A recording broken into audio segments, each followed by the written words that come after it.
Ahlan wa sahlan.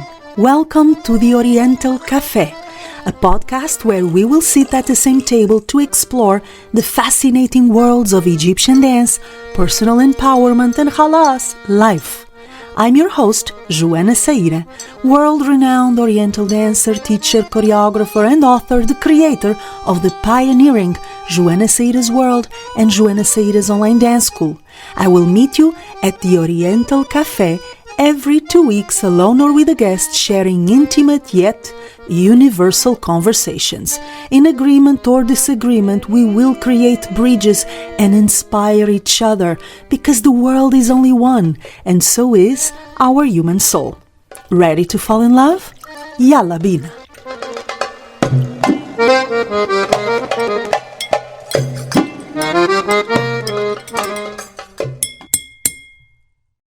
Welcome everyone to a new episode of the Oriental Café podcast. I am beyond excited, and I know I have said this about many guests because I handpick my guests, but this is a real treat, and for reasons that I've never even revealed. So my guest is Wendy Buonaventura. If you're someone like me who has been involved with Raqs Sharqi, Oriental dance, Egyptian dance for a while, you know who she is, and you have read at least some of her books, and you should be as excited as I am, because one of the reasons why I fell in love with Egyptian dance was one of Wendy's books, The Serpent of the Nile, and we're going to get into that. So first of all, welcome, Wendy, to the Oriental Café podcast. I am beyond honored to have you here. I'm so excited. Super excited. Thank you. That's very sweet of you. Yeah, it's true. Honestly, I have admired your work for such a long time. And when you said yes to this conversation, you have no idea. I jumped. Literally, I went like, yes, oh, yes, oh, yes. Oh, I'm going to talk with Wendy Buonaventura. I was so excited, so excited. So I am going to start by introducing you. And guys, the reason why we don't have camera, it's due to health issues. So I hope you can enjoy our conversation, and you're going to have me in the image at least, and you're going to have our beautiful guest through sound, through the audio format. I'm going to present you, and then I'm going to ask you to present yourself, okay? This is Wendy Buonaventura, a dancer, choreographer, author, recognized for pioneering performances and groundbreaking books on the wide universe of Raqs Sharqi, what people erroneously call belly dance, Oriental dance, Middle Eastern dance, whatever you choose to call it. She is the author of The Serpent of the Nile, which I have mentioned shortly. And also, I Put a Spell on You, which is one of my favorite books ever. And we're going to dig deep into that book today, amongst other books. So now I'm going to pass on the hot potato to you, Wendy, and ask you to present yourself in your own words today. Who is Wendy Buonaventura? Well, I think you've given a very lovely introduction. There's really nothing much more to say. I would only say, apologize to your viewers for not having my live self up there, but I've had an eye operation and I can't look at video. I can't look at screens for long periods of time. So sorry about that, but I'm not a robot. I just want you to reassure you about that. We are aware you're not a robot. Don't worry. I mean, there's nothing much more to say about me except that I feel very lucky that I can combine dance and writing. I grew up wanting to write, loving books. And when I discovered Middle Eastern dance, Egyptian dance, I found something that fascinated me and that I wanted to write about. So I suddenly had this big subject, hadn't been written about before. I had to start researching it, which took me to Morocco and Egypt in particular, talking to women there. And it really has been, an exciting discovery for me. What was your first trip abroad to a North African or Middle Eastern country? Do you remember the first one? Yes, it was Morocco, and years ago when I was starting to research, and that was the opening up of a whole culture that I knew nothing about. I knew only European Western culture, and it was a real pleasurable experience for me. I learnt particularly about Middle Eastern and North African hospitality, I mean, I was invited to lots of weddings where I would be put, I would be put in the men's room with my partner, and where the women would come and entertain them. And when I got up to dance, and of course we had somebody take us there. When I got up to dance, people were astonished that I could do their dance, and they all started coming over to my partner and congratulating him on my dancing. Yes, of course, they would, of course. Do you remember what was the first impact on that first trip to Morocco? And of course, I'm presuming that whoever is listening to us, our crowd, is mostly connected to Egyptian dance, Oriental and folkloric. So they're quite familiar, at least from afar, with the Middle Eastern world, with North African countries and cultures. But still, there is an impact, a first impact, when you go to a country like that, like Morocco, for instance, and you're in contact for the first time with a very different culture, a very different atmosphere, very different, something different in the air, even a different time. You feel like you're going into a time capsule of some sort. Do you remember what was your first impression of Morocco and that culture on that first trip? Well, it was quite difficult because it was many years ago, and I think that at that time it's changed a lot now, but we were pursued everywhere we went, and you never quite knew if people were coming and chatting to you because they wanted to be your guide, and because they needed the money, which I can understand, but it did make it quite difficult. And then we met the man who was running the Moroccan Folk Festival in Marrakesh, and he took us to meet the dancers and really showed us around then.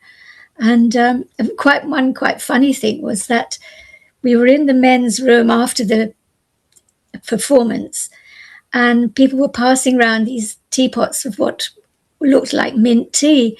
And one of the men who was sitting in his ancient old man in his galabeer lifted up the teapot and said to me, mint tea, mint tea. And I said, yes. And he poured it out for me. Of course, it wasn't mint tea at all. It was whiskey. Oh, I didn't see that coming. Yes. Okay.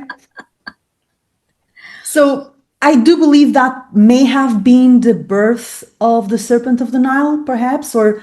Well, I went there to research. I'd already decided to write a book to set the record straight about this dance, which is so misunderstood everywhere, really. And I wanted to, in writing the book, I wanted to inspire people through the images I used. I had a wonderful collection of images. And I thought, some people actually did buy the book just for the pictures, interestingly.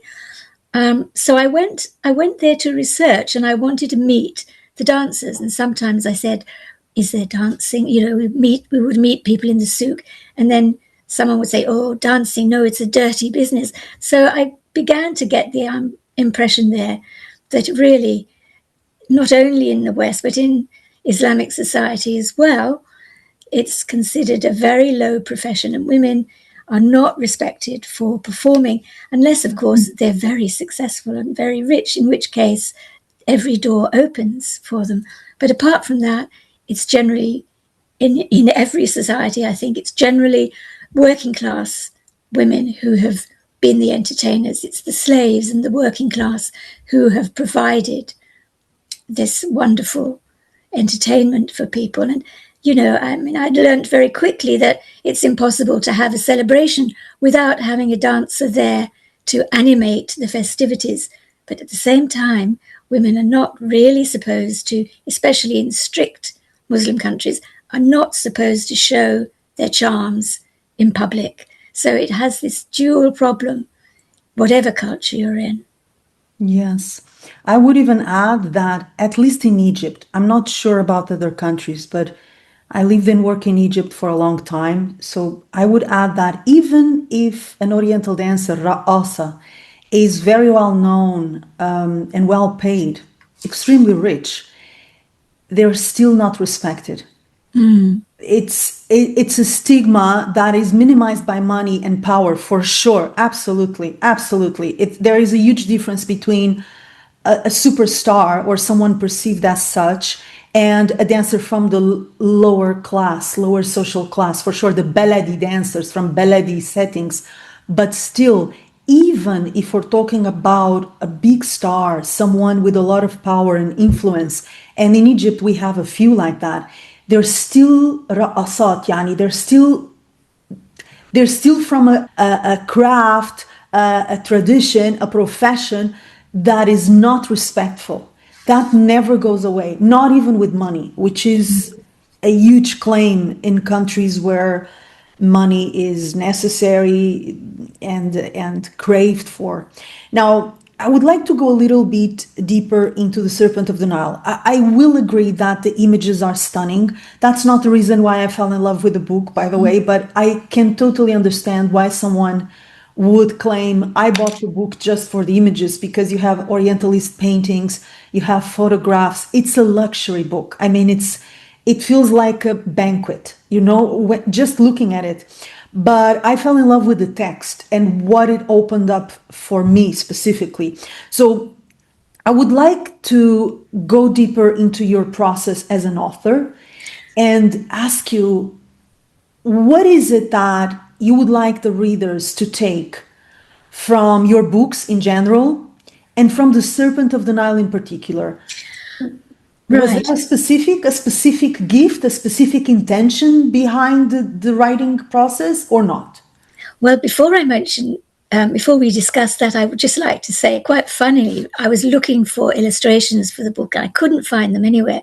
I went to the New York Public Library, which I heard had a wonderful dance collection, got out every folder which was to do with dance, the Middle East, Turkey, everywhere.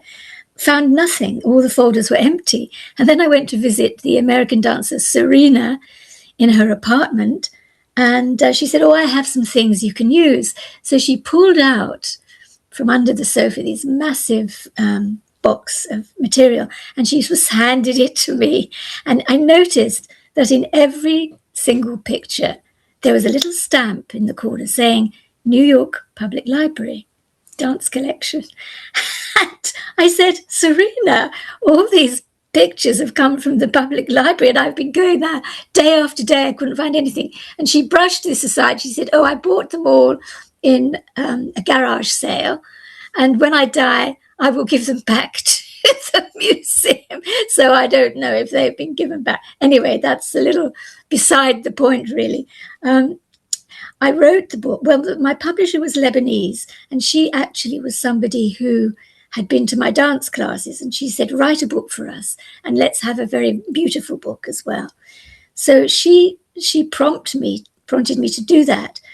And my real intention was to set the record straight, to look at the misconceptions about the book and about women who did it, and to just give people some ideas and some knowledge, because it was so mired in misunderstandings about the people who performed, who obviously were thought to be little better than prostitutes.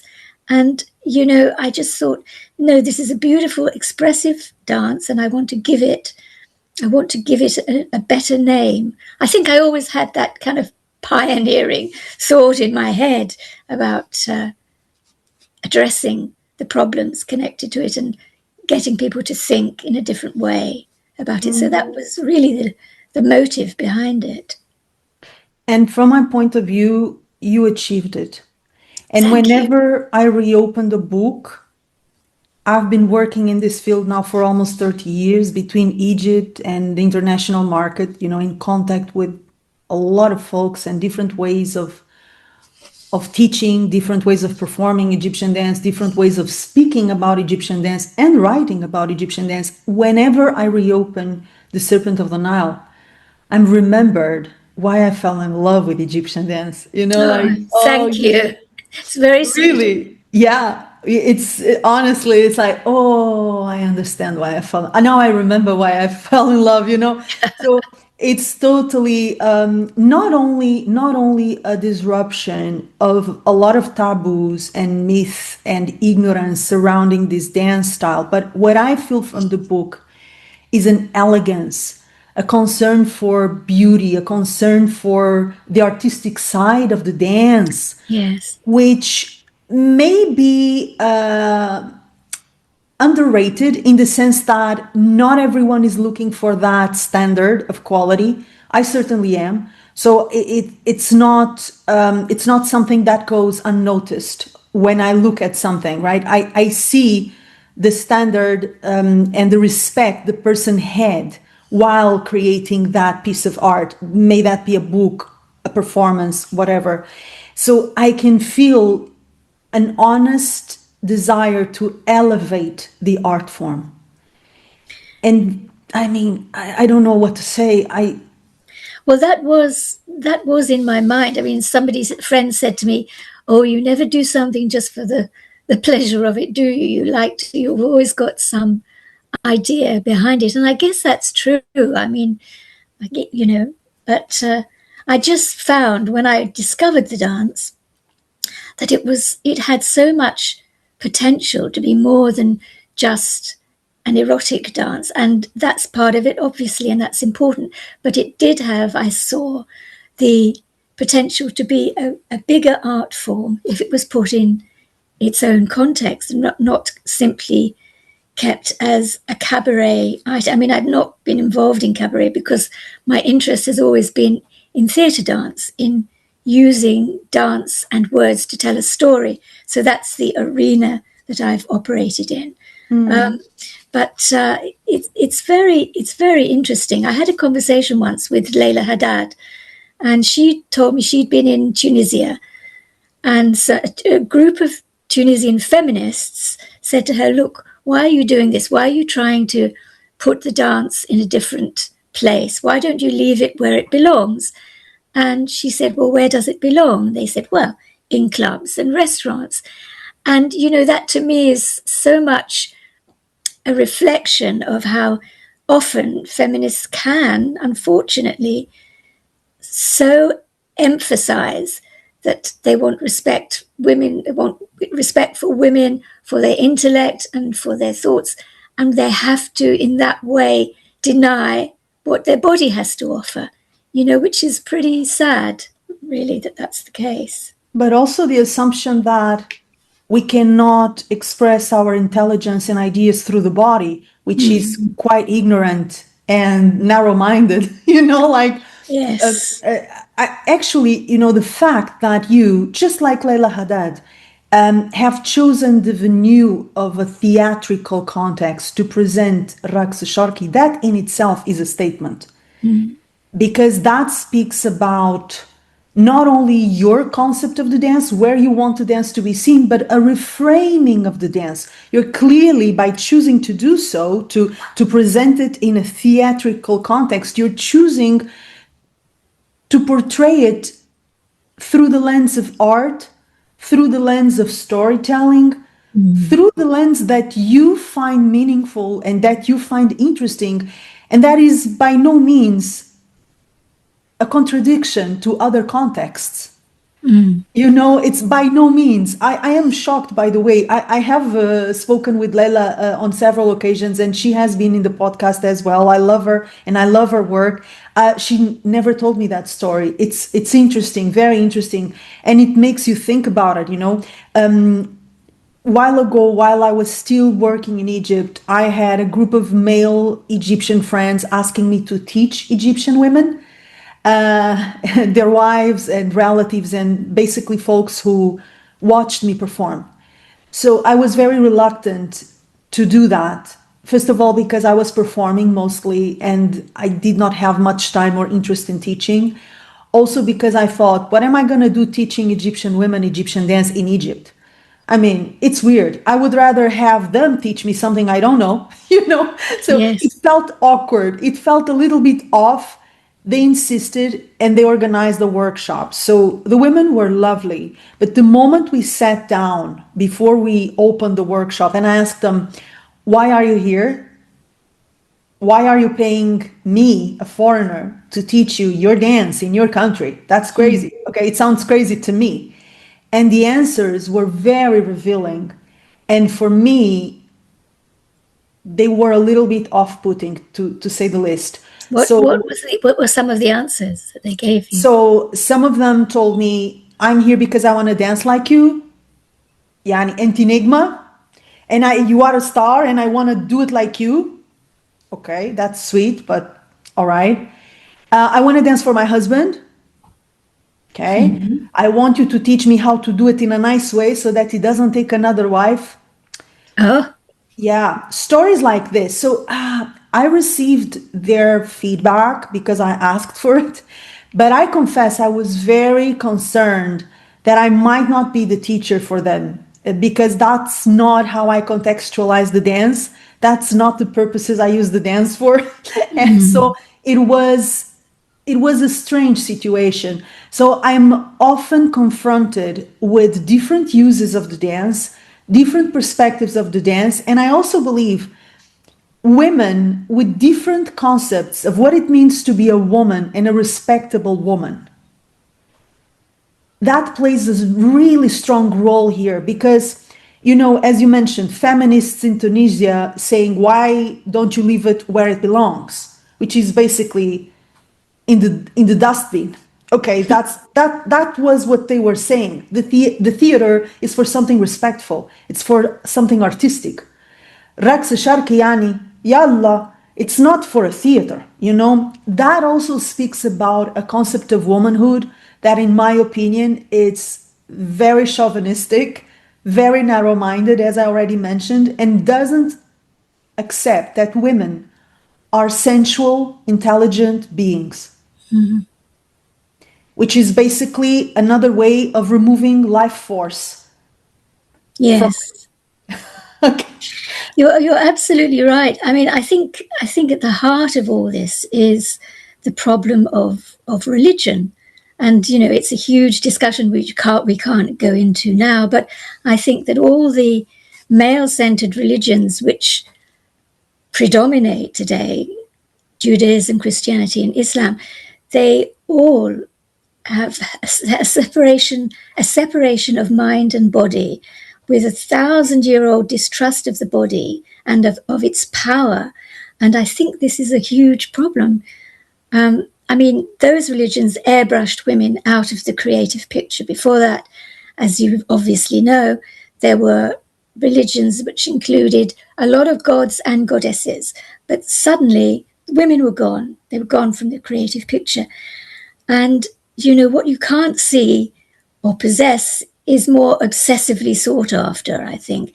It's like the veil. If women are veiled, they are more obsessively sought after than if they could show their faces in public. So I think this whole problem of religion, and of course, I think there's been a big transference here of men letting women carry the burden of male uncontrolled desires. You know, a Tunisian, not a Tunisian woman, an Iraqi friend once said to me, we have this illusion in the West that men can overcome their desires, that they're strong and they can do this, but they can't. So we don't. So we do, which is kind of a bit insulting for men, but it is the case that men have projected onto women desires which are uncontrolled with them. So that's an extra problem that women have to deal with. Yeah, especially in the field of Oriental dance, for sure. Yes. Especially. But that also raises the question, what about women's desire? Are we less prone to feel desire? We don't feel desire at all. We're more self-controlled, self-contained. I mean, we're just humans, right? Sexuality is a part of the experience of being human. Yes. You know, for men, for women. So we're going to get there. We're going to get there because this is a hot topic. I just have to be careful not to go too deep. Otherwise, we'll be recording for 4 hours or 5. So Exactly. I mean, it's interesting that one Iranian friend of mine, who's a wonderful, humorous dancer, said to me once that she said, well, what we do in Iran, we send the men out so that we can express ourselves, we can dance, we can express ourselves without them telling us what to do. So they push them out for the evening, and then they do these humorous dances, which emphasize the allure of women, but in a very funny way. So there's a lot of laughter with it. And it is true that I think in cultures where women are socially constrained and are given a particular position and don't have a huge public presence, dance is a way in which they can really express themselves with other women. It's really an escape. And I think that in strictly Islamic countries, it's an important escape for women to be able to express themselves through their bodies with each other and have a laugh. Let's not forget, we're talking about sexually segregated countries till today, Yes. at least in Egypt. So you have gyms for women, gyms for men, or the room for the man, the room for the woman, the tube, yani the how do you say, the subway. You have carriages for men, carriages for women. In the mosque, if women are allowed, if they're allowed, they have a section for them, and there is a section for men. In schools, the same thing. So we're talking about a culture where men live a lot amongst men, so they create their own rituals and their own, community life. And women live a lot amongst women, and they do also have their community life, almost like a secret society, female society. And dance plays a major role in that segregation and the way women connect with each other away from men and away from what men represent. Yes, yes. And, this separation, obviously, it creates a tension between the sexes, because women aren't allowed to move freely about in public. And that does make a tense situation. Absolutely. What tends to be, from your observation, and you've been doing this professionally since the 80s, that in itself is remarkable, because it is so hard and so wonderful to work in this field, to be a professional dancer, researcher, author, all the beautiful things you've done. It's so hard to keep up with it through the years. And you've been doing it and observing, I'm sure. What are the biggest taboos and misconceptions around Raqs Sharqi, which people, again, erroneously call belly dance, that persist till today? The most stubborn, the ones that are the most crystallized, from your observation?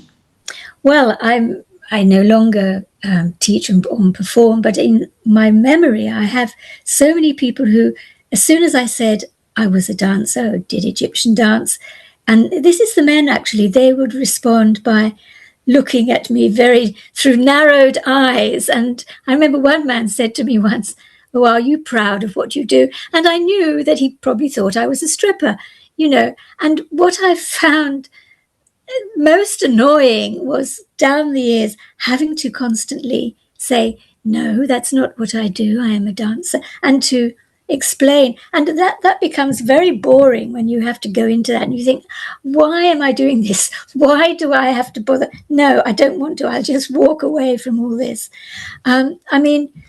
It's fortunate that, well, I don't know if it's fortunate. I never did a lot of theatre work, because for that you need funding, and I was always very bad at getting the necessary funding to do professional work. But I did some shows which were a success, which could show, and had good reviews from the national press and could show what I was aiming to do with it. But largely, I didn't do a lot of performing. And, I'm sorry that I haven't actually, because I think that to be a good performer, you've got to do it a lot. It's like exercising a muscle. If you don't exercise that muscle enough, you don't improve. So I was never, I have to say, I was never as good as I could have been. But I've always enjoyed teaching and having a laugh, just keeping things very lighthearted and having fun among all the women I've taught all over Europe, mainly. That's been my real pleasure, that and the pleasure of dancing and the pleasure of traveling to dance as well. It's opened up all sorts of different societies for me. And through all that experience, what are the biggest taboos? What exactly? Can you pin them down? I am sure that, again, people ask you, what is it that you do? And when you say, this is what I do, you have those reactions you already described. But what do those reactions speak about in terms of crystallized ideas around the dance? So I'm going to give you an example. Not very long ago, the friends of my husband, they asked him about my profession, right? And he told them she's an Oriental dancer. So they said, oh, belly dancer. Like it's something like, I sell drugs. Oh, she's a dealer, yeah, a drug dealer. Oh, wow. Really? Can she be around children? They asked. What? Like I'm going to eat children alive or something. So there is this idea of, as you said, exotic, sexy striptease. That's for sure.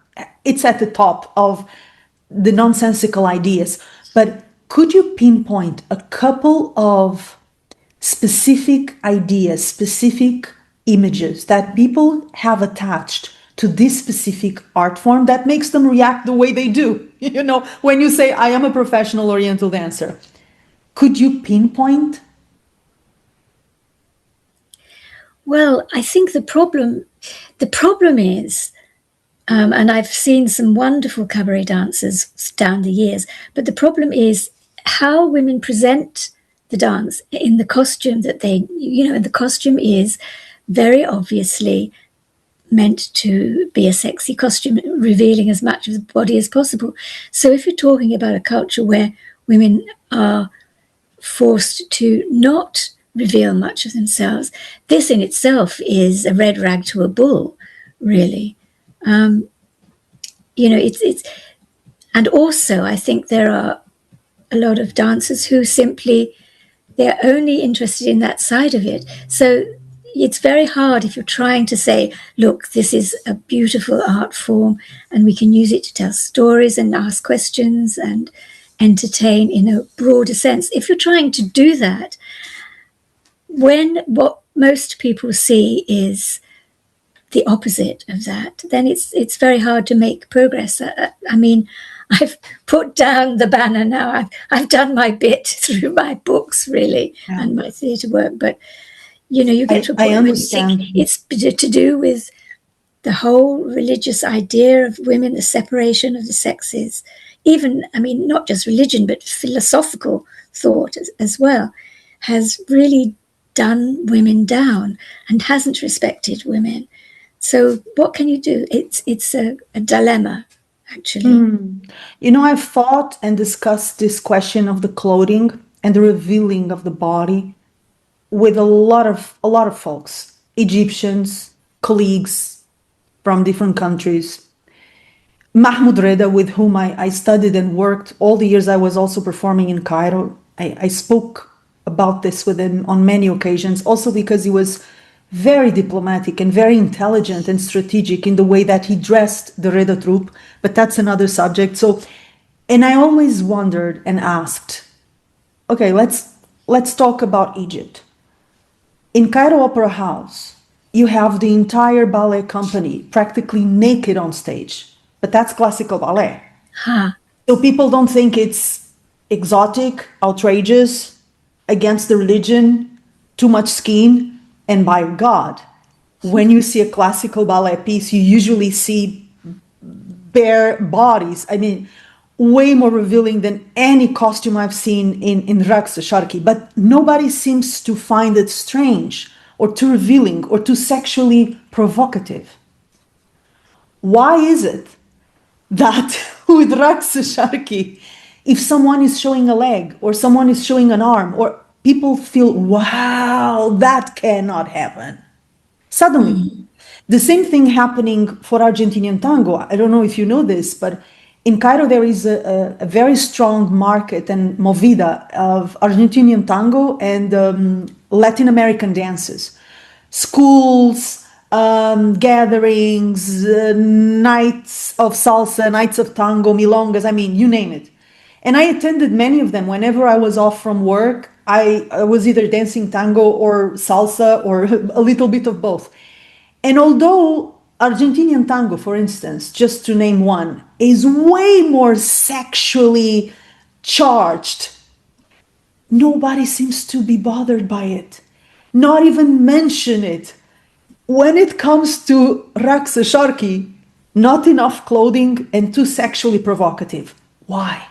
What is it that in this specific art form and the combination of music and movement and what they provoke in the person, right? Because there is a cocktail, an explosive cocktail between what the music does to you and a combination of music and movement in this specific art form. There is something in it that triggers people, rubs them the wrong way. When other dance styles don't go through the same process, they are not seen through the same lens.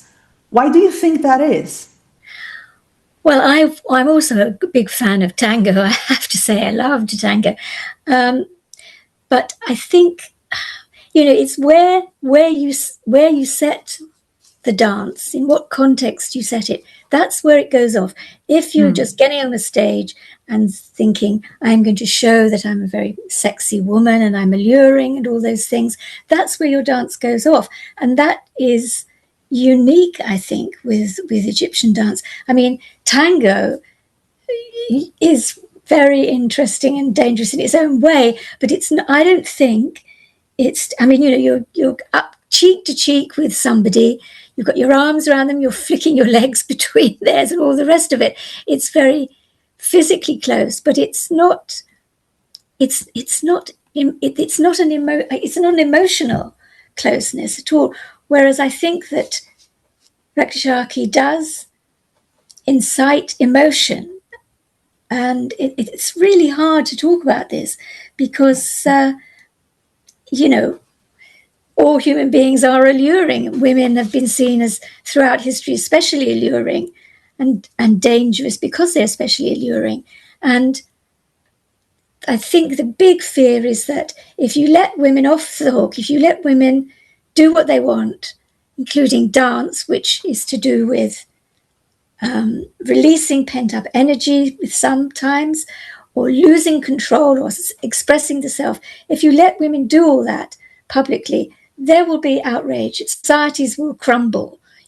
Social chaos will be the result if you let women give rein to their own nature. And what is interesting, I wrote a lot about the 19th century, which was a major time here where women were absolutely, in the West as well, were absolutely controlled, not just controlled through their fashions, but controlled in terms of, and we're talking about middle-class women rather than working-class women, but these women were, they were constrained by their clothes.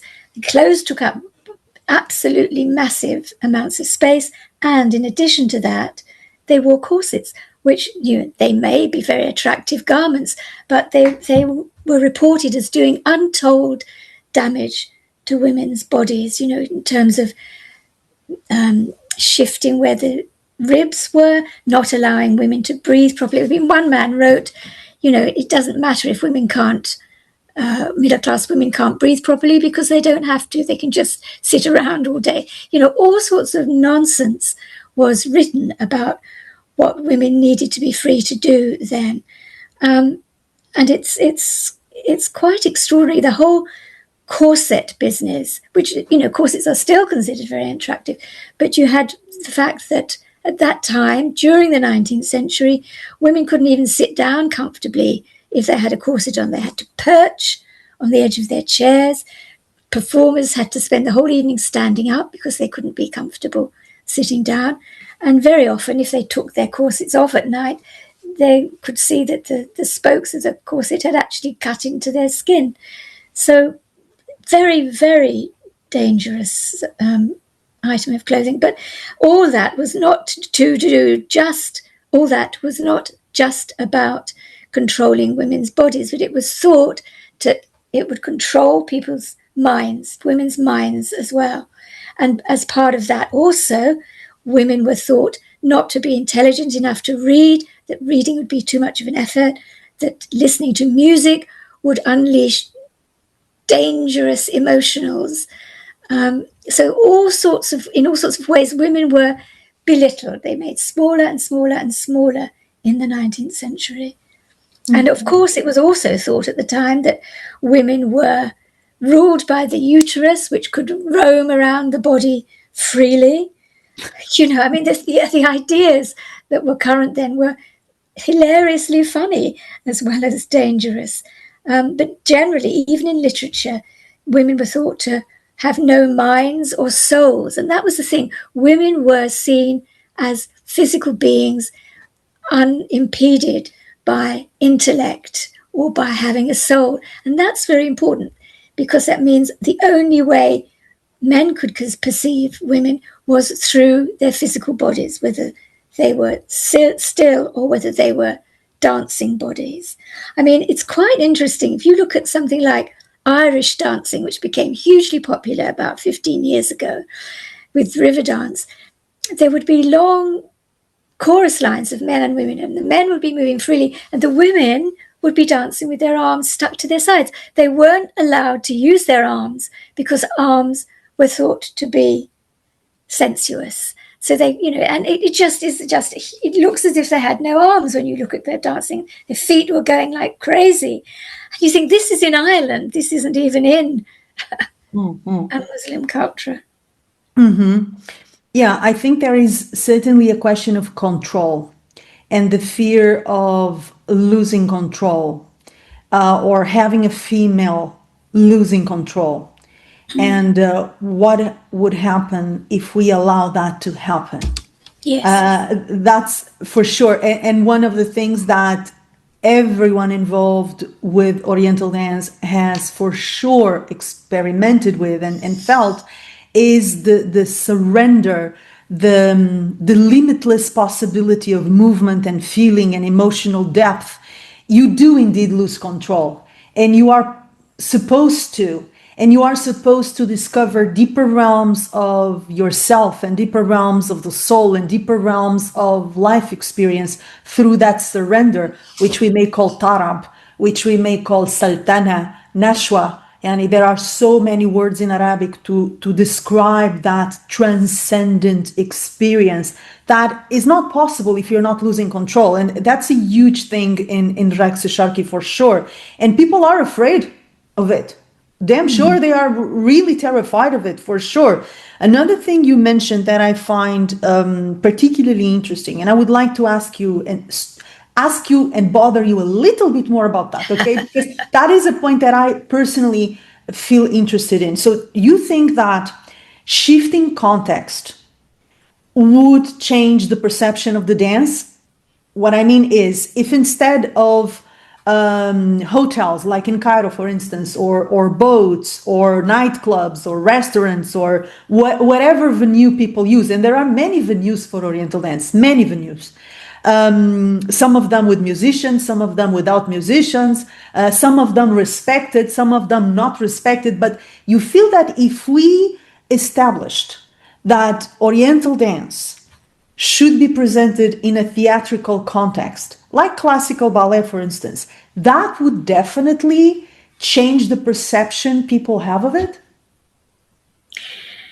I don't think that's enough somehow. I just think that the religious situation is, I mean, I've not been involved in Egyptian dance for some years now, and the last I heard was that even the best known, most famous dancers were giving up. They were saying they got religion, they regret that they were dancers. There's so much pressure from fundamentalist movements that I just don't think it would do it. I don't think, we're not going to change religion, and especially with all the problems in the world today in terms of wars. It's not, I don't think it's enough. I would like to give you a better answer that I know you want, but I just don't think it's enough. I mean, it's interesting. A documentary was made about my work some years ago for British television, and when it was shown, there was a sequence. It was with my dance company. There was a sequence where a woman actually went into a trance dance and was tossing her hair and all the rest of it. And she was interviewed and she said, yes, it's when I open up, I let go, and it's wonderful. And it's not a case of pushing yourself. It's a case of letting go and trusting, and the earth receives all of this. And after this had been shown on television, I received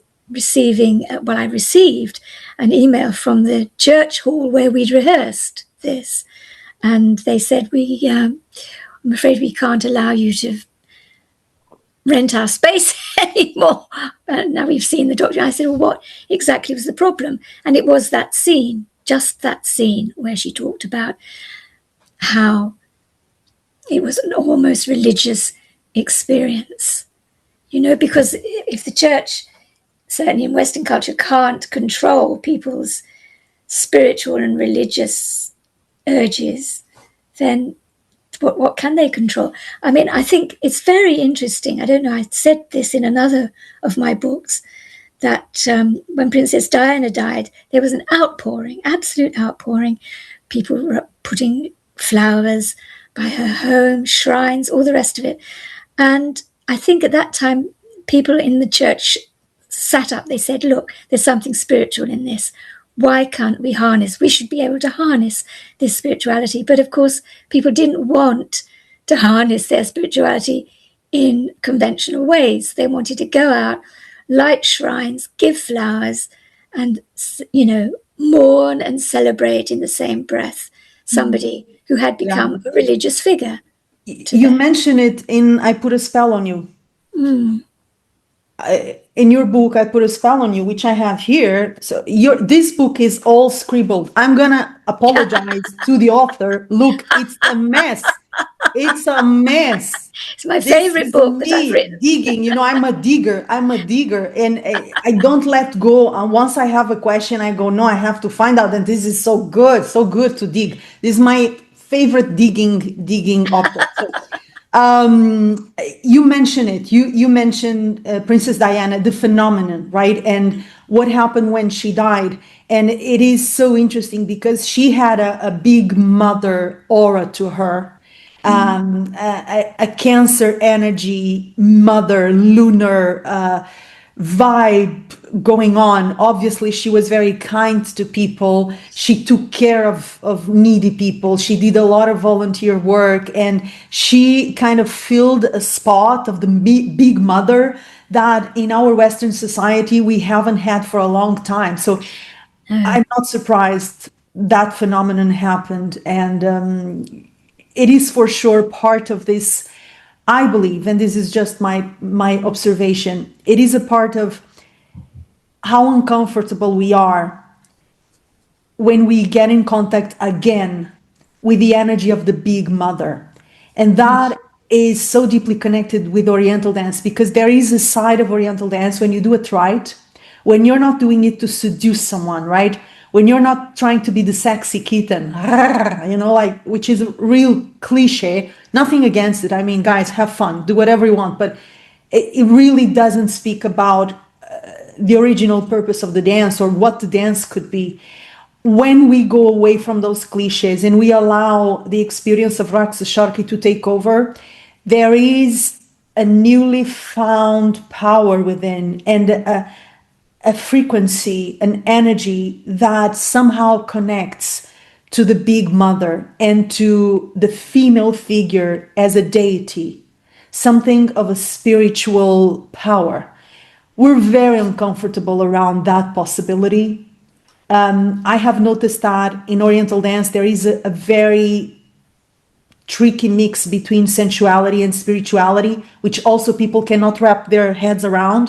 No. You're either sensual and you're an animal, that's it, or you are spiritual and you are a male guru in a mosque or in a church or a synagogue or in a temple. Those two things don't come together, okay? Like, no, you cannot be sensual and spiritual. You cannot be fully human. You can't. People cannot wrap their heads around it. But that's what happens when you really go deep into the experience of Raksa Sharki. That's what happens. So It is complex, and I know that I'm putting you in the hot spot. I'm sorry, Wendy. Well, I don't have answers to everything, but I think that you have to go back to religion. The fact that, originally there were goddesses as well as gods, but that women were taken out of the creative picture, and also dance was part of religious ritual in the early days. Women would dance, they would officiate in the temples.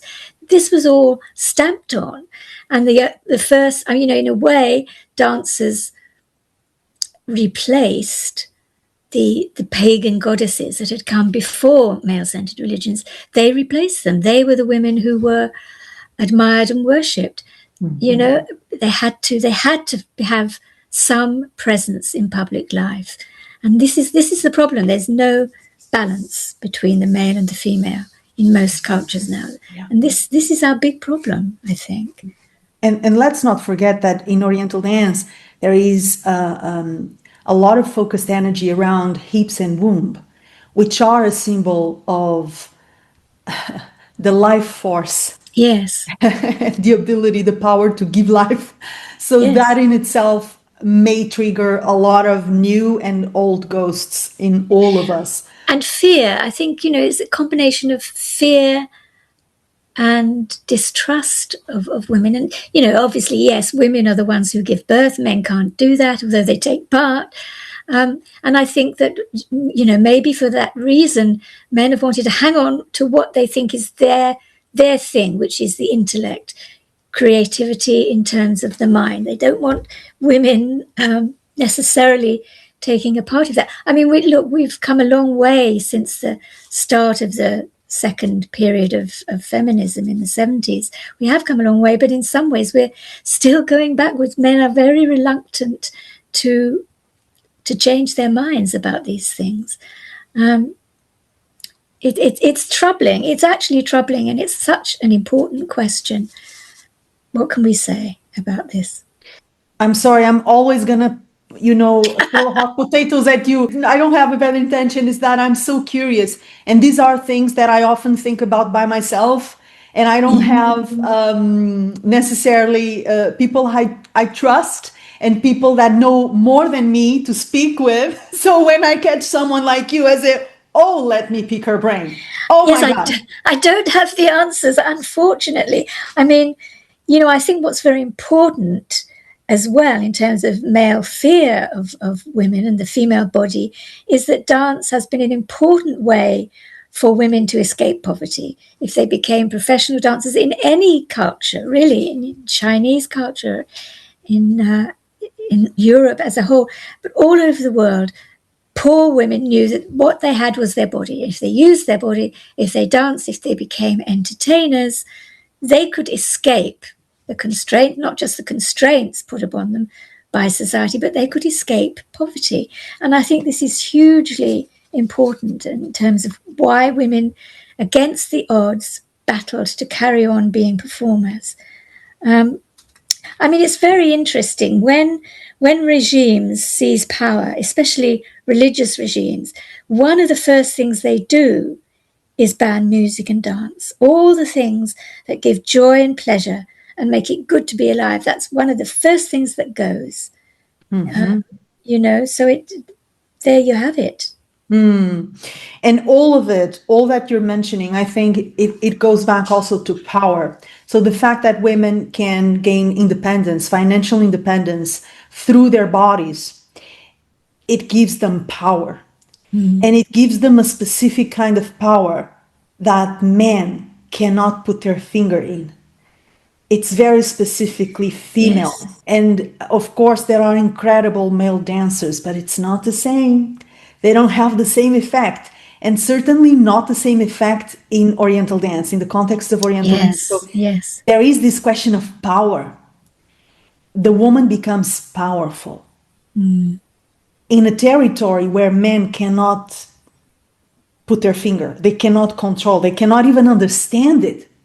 They cannot even understand it. It's the end. Oh my God. Yes. And, if they cannot even understand why they're so powerful, I remember in Cairo, I was the one managing my contracts and managing everything, my orchestra. I did not have an impresario with me because the ones I met were crooks, basically, and I did not want an extra headache. So I said, okay, if I don't find anyone to manage my work, I will manage it myself. So I managed everything.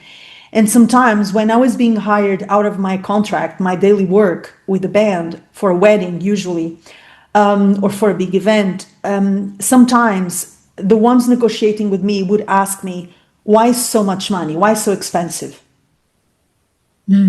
And when I would tell them, because that's what my work costs, that's what it is, they were really annoyed with me, really annoyed, because that was a statement not only of financial power, but personal power. I don't have to justify why I charge what I charge. I could have told them, oh, I have these musicians and I have these technicians and I have this clothing and I have all the work in my back. And I never justified. I said, because it is what it is. It costs what it costs. If you're interested, ahlan wa sahlan, you are welcome to hire us. If you're not, I do understand. Choose something else less relevant, less magnetic, less interesting. I'm okay with that. That was really weird for them to deal with. Having a woman saying, it is what it is, because I can. I charge what I charge because I can, and I'm worth it, and my work is worth it. What? Especially in a Muslim society. Who is this witch talking to me like that? Good for you. Good for you.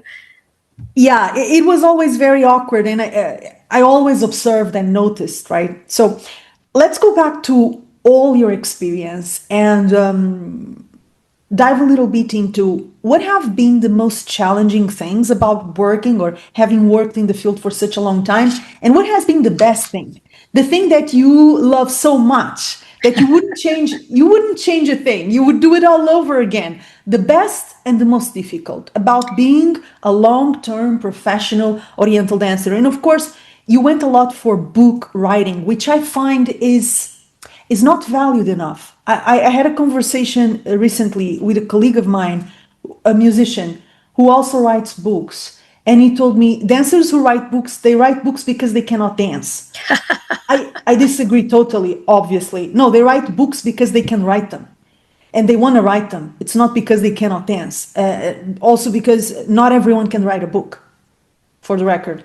You have to actually know how to write a book and be willing to put the work in. So what has been the most difficult and what has been the best when you look back as a unit? Okay, if you can. I know it's hard because it's a long time and a lot of stuff happened and a lot of work under your bridge.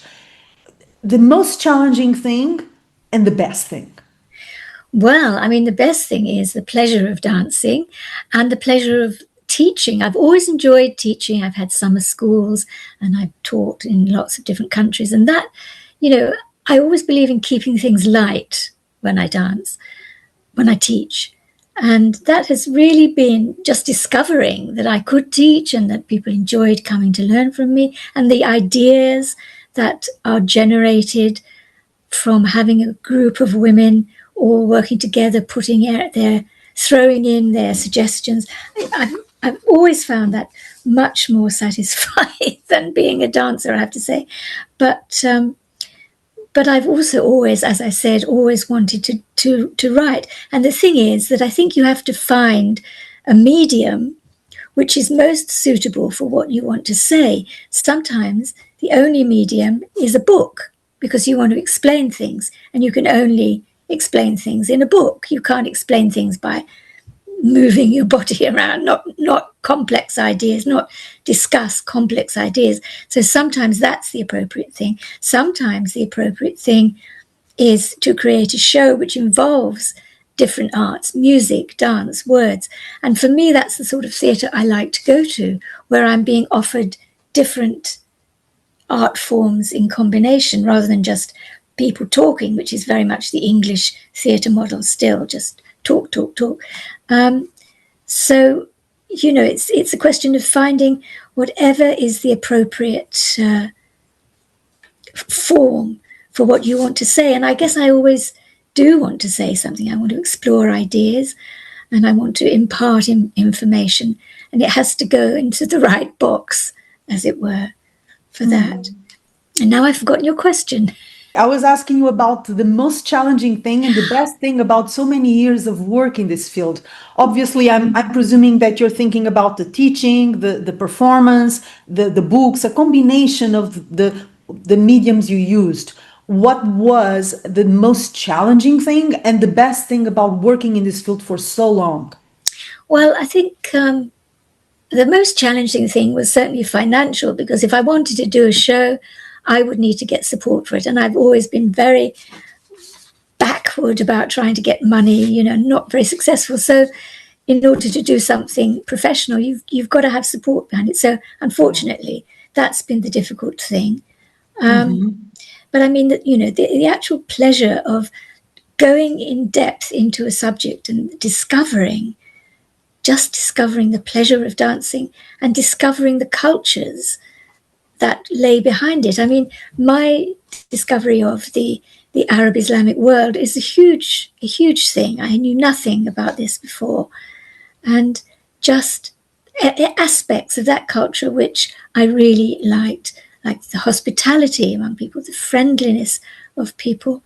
It's something just unbelievable. I mean, the number of weddings I've been invited to, and I've been on my travels in Egypt and Morocco, they thought that they could invite us and we would bring luck. And that's a general belief out there. You have the stranger at your wedding and they would give us the best of everything. And it was just a wonderful, wonderful experience, that whole culture. I mean, obviously there's pros and cons to any culture, but that was the thing that I really, really loved. Yeah. The contact with the cultures behind the dance styles, for me as well, is one of the top pleasures. And I was listening to you talking about the hospitality and the generosity.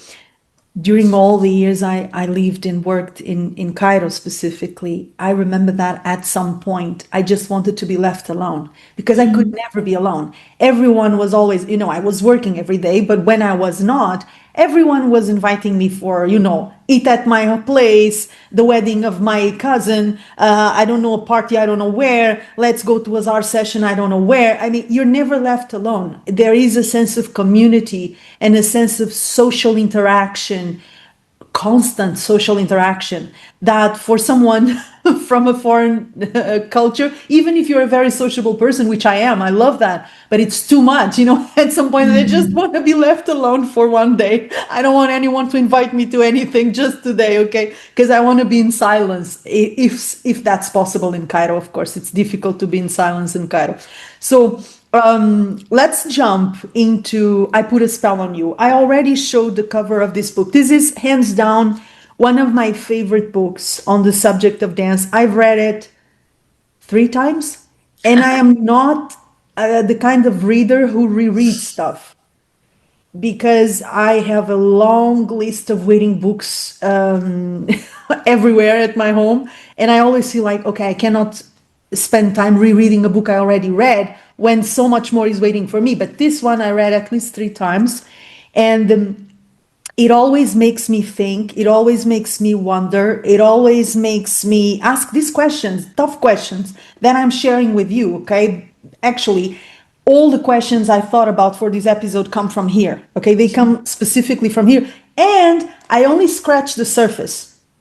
I did not go deep, otherwise we would be here forever.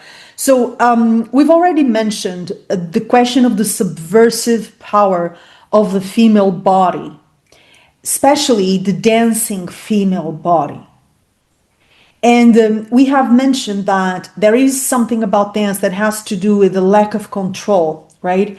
Surrender, but also a reconnection to one's soul, which is traditionally the kingdom of institutionalized religions. May that be Judaism, Islam, Christianity, Hindu religion. I mean, religions have become institutions. Some of them legal, social, political movements as well. Not only religious institutions, but political systems and projects also. So when a dancer claims the power to reconnect to her soul or his soul through the dance, we're basically telling the institution of religion, we don't need you. We don't Yeah. need an intermediary. We don't need a priest. We don't need a sheikh. We don't need a book to tell me how to reconnect with the divine in me, with the divine in life, in the universe, because I can do that through movement. Yes. Why is this still so dangerous to the institutions of religion and to people? Even, I have observed as a teacher that a lot of dancers are afraid to go that deep. So they're going to learn Oriental dance just like they would go for an aerobics class. Give me the movements, give me a choreography. That's it. I don't want to go deeper than that. I, as a teacher, cannot go shallow. I can't. I don't like shallow anything. So I like to go deep. But I see how triggering, how challenging, how scary that is for most of us. What is it about the ability to reconnect with one's soul through dance that still scares people so much? What makes it so dangerous, not only to the institution of religion, but to a lot of folks out there? Why? Why isn't it a simple process? Through the body, I reconnect with my soul because everything is connected, nothing is separated. We have been told it is, but it's not. My mind affects my body, body affects my mind, my emotions are affected by both. My soul is connected to how I feel, how I think, how my body moves. Everything is connected, but why are we so afraid, so terrified of this power that Oriental dance specifically has of allowing us to reconnect to our soul and to our concept of God, whatever that means to each one of us? Why so scary? Why so hard? You're asking me something that is absolutely impossible to answer. I mean, I can just repeat myself and say it's a power. You give yourself a power. You take on a power, which is very frightening to people who don't either don't dare to go that far or who are in control of society. It can make for chaos. I mean, you just look at people going out demonstrating for things politically.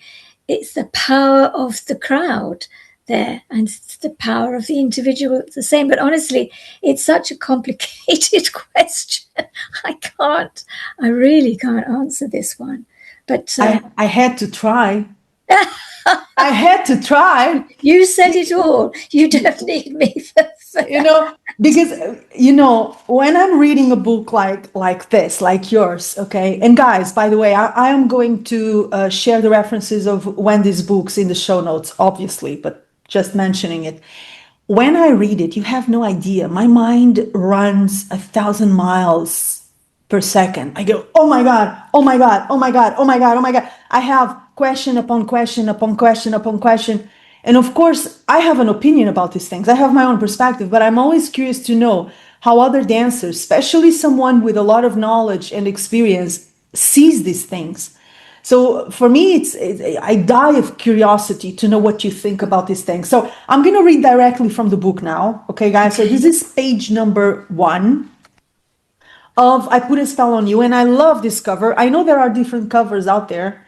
This is not the only one, but I love this cover. I Put a Spell on You. Oh, so beautiful. By the way, great title, as well as The Serpent of the Nile. What? That's a great title. Can you imagine a serpent in the Nile and what that means? Wow. Okay, I love it. I love it. So I'm going to read. The female body has been an object of sexual obsession throughout history, the focus of dreams and fears. The fashion and beauty business, organized religion, the entertainment world, the media, and the medical establishment have all stacked their claim to this fertile territory. Women have long been assumed to reveal their true nature through their bodies, and aside from giving birth, this is most in evidence when they dance. This is very provocative for me. So I would like to ask you, why Has it, Why is it provocative for you, interestingly? it is provocative, this premise that women express themselves through the body, specifically. Maybe because I am a very mental kind of woman. I am a very everything kind of woman. I'm very physical. I'm very emotional. I'm very intellectual. I'm alive. I'm still alive. I hope I don't change. I hope I don't die meanwhile in life. So I'm very much alive. So when I hear about a claim that women are supposed to express themselves through their bodies, period, end of sentence, that rubs me the wrong way. Because I know that even as a dancer, when the main vehicle or the most visible vehicle I'm using is the body, the physical body, I know that my mind is working 100% and my emotional life is working 100% and my imagination, my intelligence, my spirit, my life experience, my inner world, everything that makes me a full, well-rounded human being, all of it is working. It's just that you see it through the body. It's the most immediate symptom of what's happening. And I Okay. see the body as a symptom of an Okay. entire life that is happening there. So, Now, I've just opened the book myself here to look at this. Now, what I said was, when you said it was very challenging, what I said was women have long been assumed to reveal their true nature through their bodies. And aside from giving birth, this is most in evidence when they dance. exactly. So I'm talking about historians, other commentators, people who are Sure. Yeah, yeah, yeah. interested. No, But I did not mean that you they've said that assumed, yourself. right. No, no. I read from the book. I quoted it. Okay. So, of course, I know that you're mentioning that generally that's the assumption. I know. But that general assumption triggers me and it rubs me the wrong way. And this is what I'm going to ask you about. So, why has it been assumed that women reveal their true nature through their bodies and not through their minds, their hearts, their Because, souls? You know? but you see, because throughout history in different cultures, women have been assumed, and in the arts as well, have been assumed not to have minds or souls. It's just, it is reflected in, I mean, especially in 19th century French literature, women were these little flippity gibbets. They had no souls, no intelligence. They were the source of syphilis, which was rampant then. So it's simply that that's been the belief, that they've only got bodies. And if you think no, women don't have minds or the ability to use their intellect, that's all you're left with. It's just an assumption which has come out of religion, philosophy, the arts in general. It reminds me of the way slaves were seen. Yes, Very exactly. similar. You were describing it, and I was thinking about slavery, especially black slavery, where black Yes, slaves were seen like animals. Like, no, they have no yes, mind, they have no heart, they have no soul. it's They're true. objects, they're It's bodies. true. Yeah, yeah. This is the link between slavery and the idea of women. And although we've done a lot of work to change this idea, when you look at the media today and you look at what's happening all over the world, with the great growth of pornography and all sorts of stuff, which cruelty and are injurious to women, it seems as if we're going backwards sometimes in terms of our ability to perceive women as complex human beings rather than just the feared and adored sex and that they are. I mean, it's very, very complicated, this. And I don't have any answer. I truly don't. You say I'm it in sorry. advance. I'm You sorry to say it in disappoint advance. you. I'm sorry to disappoint you. No, no, no, no disappointment at all. I love brainstorming and I love following your line of thought and thinking alongside you. That also takes me to something that I often think about, which is why do we consider the animal in us so inferior to the human in us? Point number one, we forget we are animals. That's for sure, and that has brought so many problems. We are human animals, but we are animals like a bird, like a cow. So there is a dimension of us that I don't believe has been honored or recognized. And that certainly plays a role in all the taboos and prejudices surrounding dance, especially a dance which is very visceral and sensual and physical and pleasurable, like Oriental dance, because immediately it takes us back to the animal pleasure, the basic pleasure, the primal instinctive pleasure of a muscle stretch, for instance. It's very physical, it's very basic. And because we don't own the animal in us, of course, we're not going to own the instinctive animal side of whatever we do. That includes dance. But also the question that women's bodies, as opposed to men's bodies, have been not only associated with that animal side, but limited to it. And our intellect, as you mentioned, our emotions, our inner life have been shut down. They have been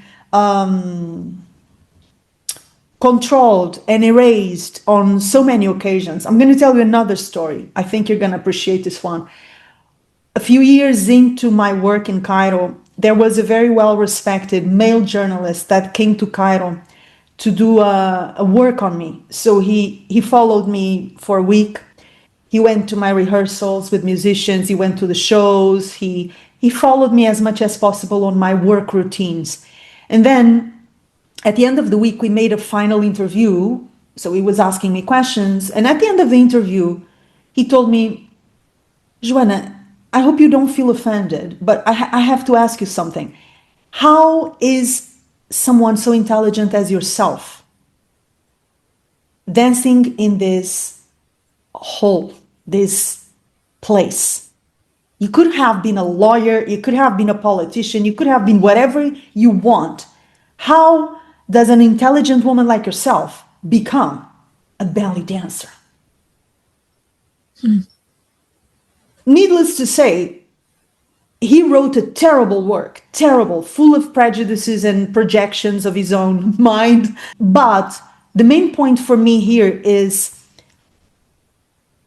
someone who is intelligent and someone who is educated and someone who is an interesting, well-rounded, complex human being is not supposed to deal with Oriental dance in the mind of a lot of people.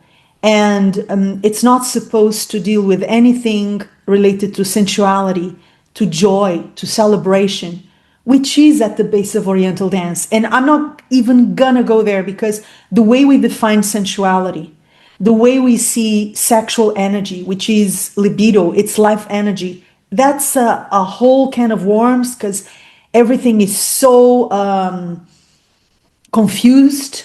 Very often when we speak about sensuality in Oriental dance, people think of seduction, which is not necessarily the same thing. And I always have to explain to students, guys, I have nothing against seduction. I think it's cool. It's the greatest.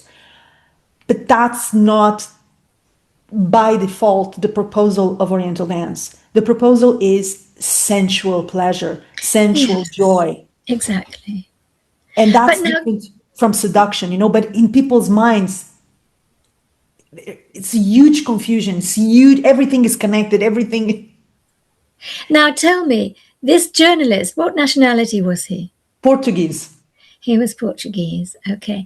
Because, you know, I think, if you look at the attitude of different nationalities to dancing, there's a lot of situations where people won't get up and dance until they've had enough alcohol to relax them. Yeah. There's a general feeling, there's something about the body which makes people uncomfortable. Now, it's not just true of all nationalities. It certainly isn't. And the further south you get, the more men especially are very happy to get up and dance. But there is that. I can understand if you had a terribly bad write-up from this journalist, because what they're looking for is a story. They're not really looking a lot of the time to understand the person they're interviewing. They want a really good story that is not what people expect. So they'll do anything to make up a story that is quite unusual. I remember one TV company made a program about Middle Eastern dance many years ago, a different teacher, and they showed her teaching and performing and all the rest of it. But what they did was it was meant to be about her, this program. They discovered one of her students had been abused when she was very young, and that she was reminded of this standing in front of a mirror practicing her dancing. So the whole program it became about this woman, because this was the story. This was an interesting story as I saw it. The story of the woman who just taught, who had no partner. She just moved around the place dancing and teaching. This wasn't interesting to them. They wanted the juicy bit to be the main point of their program. So that's journalism for you, I have to say. I was very shocked. I'm going to tell you why. This is a very respected and well-known journalist. It's not a common person working for an equally respected newspaper in Portugal. An author of books. He's an author, a writer as well. I was really shocked. Not for me. I don't care. I know who I am. People can write whatever they want. I'm totally fine with that. But I say, really? I mean, you followed me for a week. He saw rehearsals. He saw the process of creating a 1-hour performance for Egyptians with Egyptian musicians. He saw me on so many occasions where he could have learned a lot from the reality of being a professional Oriental dancer and a foreigner in Cairo. That would have been a great story too. Oh my God. But he preferred to project whatever idea he had about a belly dancer on me. That was clearly what he did. And I thought, oh, where is your intelligence then? I'm wondering. And at the end of the interview, when he was talking about this, I told him, maybe I am not that intelligent as you think. I am as dumb and basic as you expect me to be. And he was confused. It was, is she being ironic? Is she being sarcastic? Of course I was being sarcastic, but I actually mean it. You want me to be dumb? I am dumb. Write it. You want me to be a strip teaser who came to Cairo to do I don't know what? Go for it. But that speaks about you. And it speaks about a mentality that has zero to do with me and zero to do with what I do. Yes. Yes. Okay, so it's interesting, the contrast. With time, I got used to this contrast. In the beginning, it annoyed me. It doesn't annoy me anymore. I even find it entertaining. I say, okay, whatever. So I am going to read from your book again because it is that good. And I hope I don't open another big question. But look, you wrote the book. Open another big question. Go on. Yeah, I mean, it's that this book is so rich. And while I was rereading it and taking notes, I was thinking, how much research did she have to do to write this? Hats off. There is a lot of work here, a lot of work, a lot of study, a lot of deep thinking. I was collecting information for years. Of course.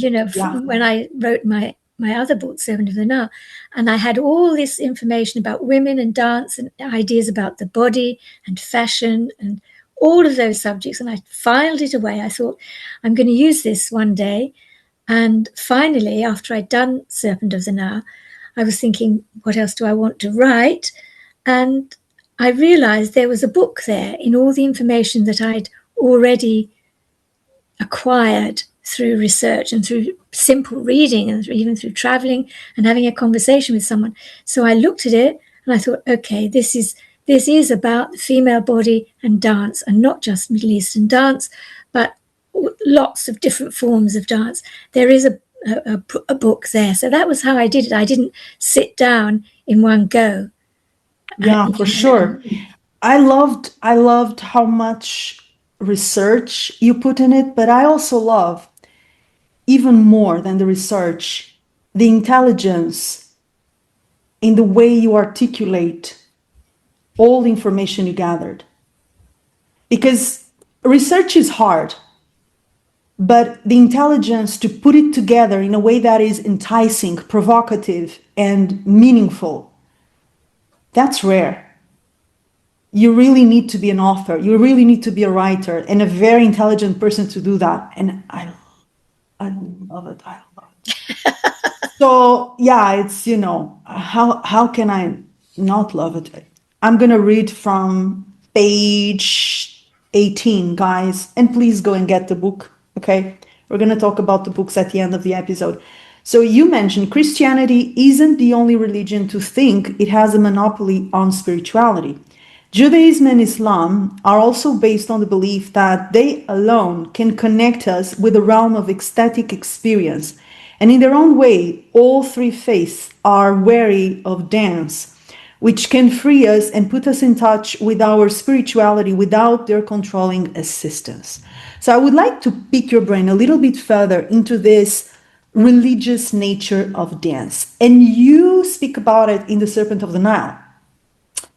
And you also speak about it here.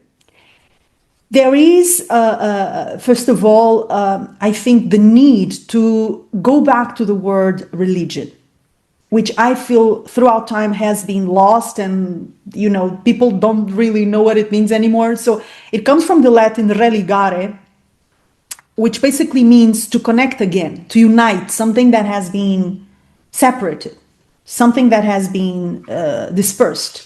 That's what religion actually means. So you may wonder then, okay, what are we reconnecting then? Reconnecting what to what?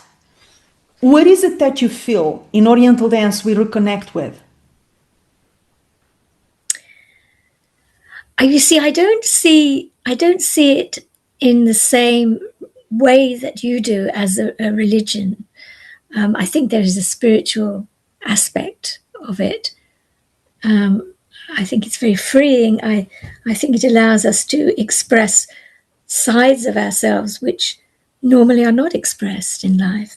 But I wouldn't say I do think of it as a religion. I mean, this is very not lame. Not as a religion, but a religious experience in the original sense of the word, in the sense of something that is reconnected. Now, not every dancer has the same experience. Okay, again, I speak with dancers from all over the world since I opened my school every day. And these questions, as you can imagine, I am so obsessively curious. I ask these questions in many ways to people, and I see there are so many different experiences and levels and dimensions that people access. I don't mean as a religion, Oriental dance as a religion, but as a religious experience in the sense of the original sense of the word religare, to reconnect with something, maybe with oneself, maybe with one's soul, with one's heart. That's what I wanted to ask you about. If you have that perception, if you have that experience or not.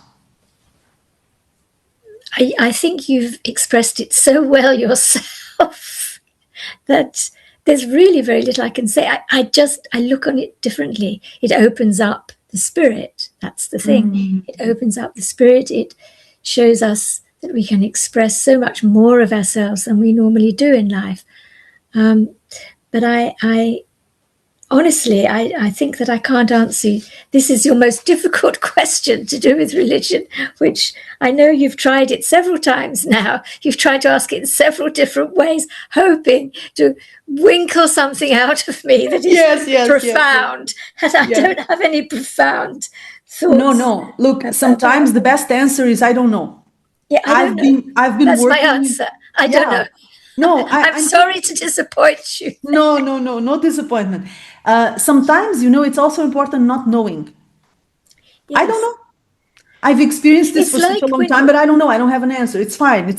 You don't disappoint me at all. It's just that because we're thinking together, because for me, what a good conversation and what I try to do with my guests at the podcast is to think together. Yes. Think together. Okay. It's brainstorm. So, you see, what I can say, I'm just thinking in relation to writing here, is that when I wrote a book about the dancer Maudal, and I drew on various of mine and my friends' experiences to recreate her character and the era that she lived in. She was quite notorious, as you might know. And when I'm writing and it's flowing, suddenly ideas come in, or memories even, memories of things that have happened to me, and they come in, I think, I can use that, but it's not a conscious trying to dredge up memories or thoughts that I had 30 years ago. These things come out of the blue. And I think all writers, all good writers that I can think of, I think they probably have the same experience. Things come from the ether, from the darkness, and they come at the right time for you to use them. So, that's the only thing I can say about this. The subconscious things that happen when you're writing. And suddenly you've got absolutely the right paragraph, you've got the right idea, you've got the right thought, you've got the right description. But it's not a conscious thing that has brought it to the page. Mm-hmm. That's Mm-hmm. the only thing I can really say about this. And, with spirituality, it's the same thing. Something comes to you. Yes. And transports, redefines the experience that you're having. Yes, I understand. Yeah. When I think of a spiritual reconnection in the context of Oriental dance, I think mostly of the heart as a portal of initiation.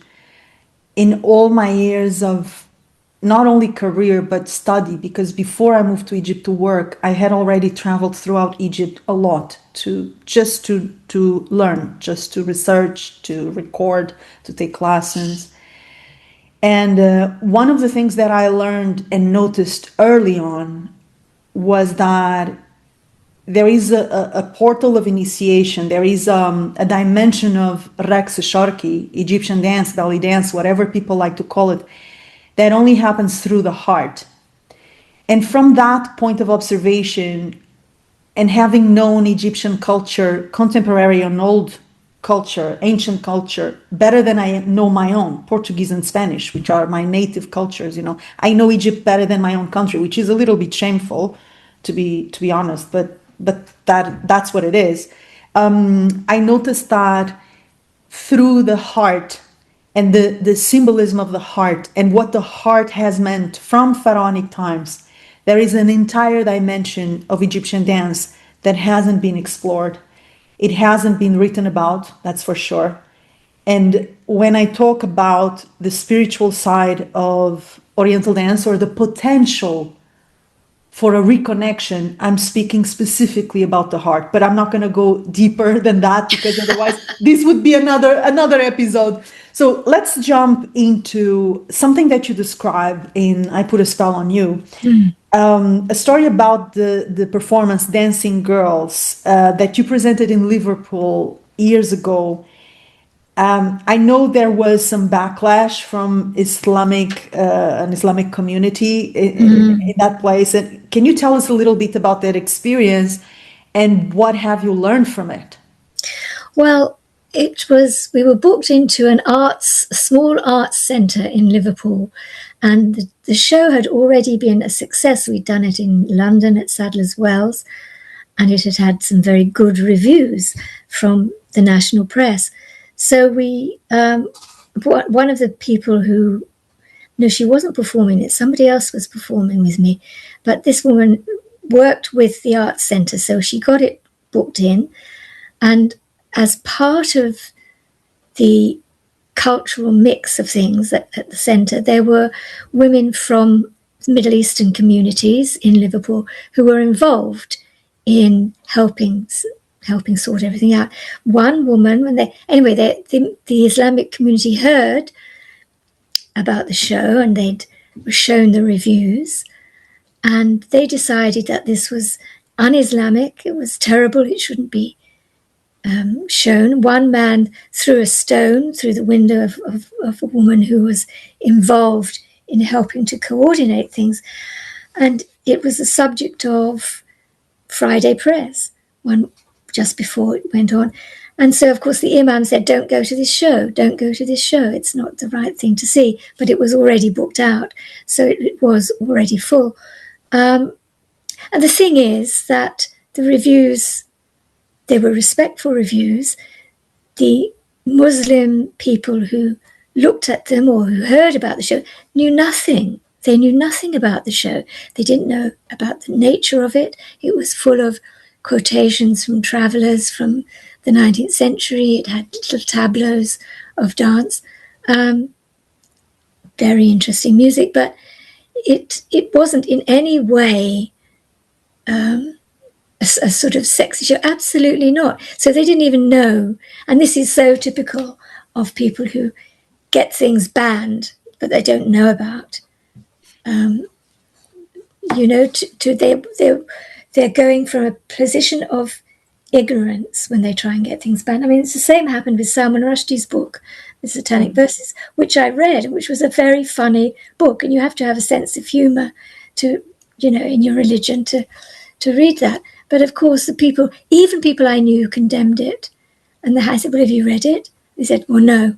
Well, so it was the same with this group of people in Liverpool. Anyway, the show went off very well and there was no problem. But it's ignorance that you're faced with sometimes, and you just have to ignore it. That's really what I learned, because I could have said, oh, I won't come and do it. I don't want to be attacked.